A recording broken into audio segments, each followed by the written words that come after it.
Sometimes you see the most interesting things when you're training. Your headlamp will pick things up. Look at this spider and its web. It's tremendous. Wow. Good morning, everyone. I'm training this morning, and it's so beautiful. I love the steam that's coming off of the ponds in the park that I train in, and the sun is getting ready to rise. Good morning, everyone. I got up at 4 o'clock this morning to start training, and it's about 6:30 right now. I wanted to get up and watch the sun come up, and also come and train in the park that I told you I train in. I'm going to switch this now. I'm going to be walking down. It goes down, and then it goes down around that corner. This park is inside of a subdivision. It used to be a golf course, and the golf course went out of business, and the city came in and made it a park. And there are hundreds of people, thousands of people that come over here and walk, run, ride their bikes. It's a wonderful place to train. And I sometimes will walk in our subdivision, which, if we do every cul-de-sac and every road, ends up being about 4 miles as well. It's a really good training experience for me. The one thing I like about coming over here, well, there's several things.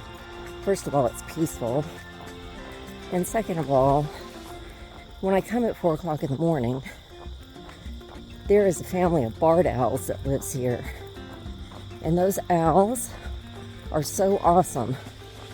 Usually they're pretty quiet when I first get here, and then for whatever reason they start singing.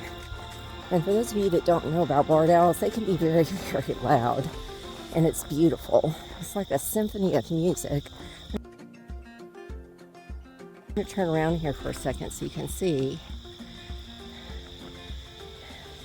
It was up, around, and up over there.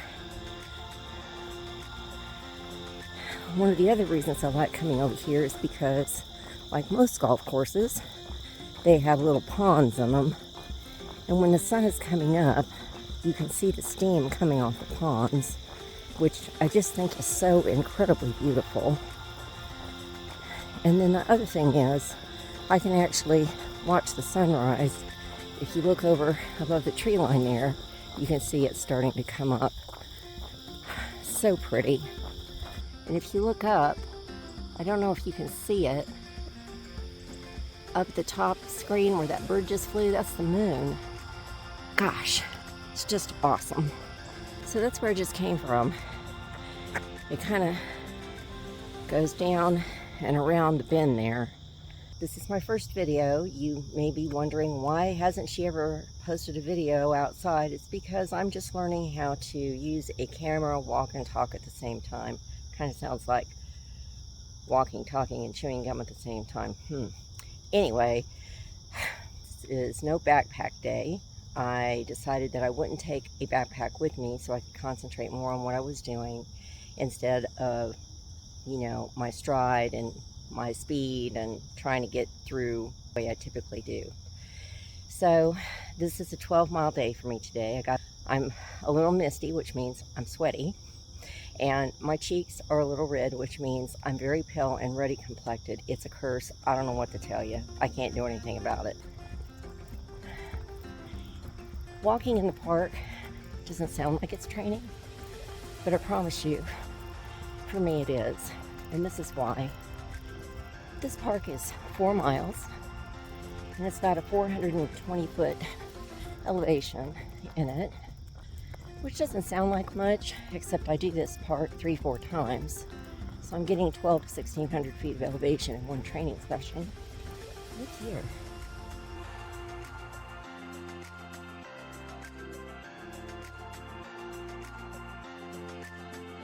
For every mile that you hike and train, let me just rephrase that.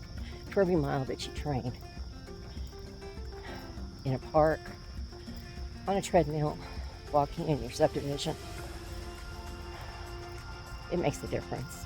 The reason why is because you're building up the muscles in your calves, your thighs, you're strengthening your knees, your ankles, your feet are getting used to walking. You're finding out, are you going to get blisters? How are you going to deal with those blisters? Training, walking. For many, getting ready to go on the AT is a journey of healing. They may not share it with you. And there are probably a lot of hikers out there that are just doing it for the challenge, or, everybody has their own reasons. For me, though, it is a journey of healing.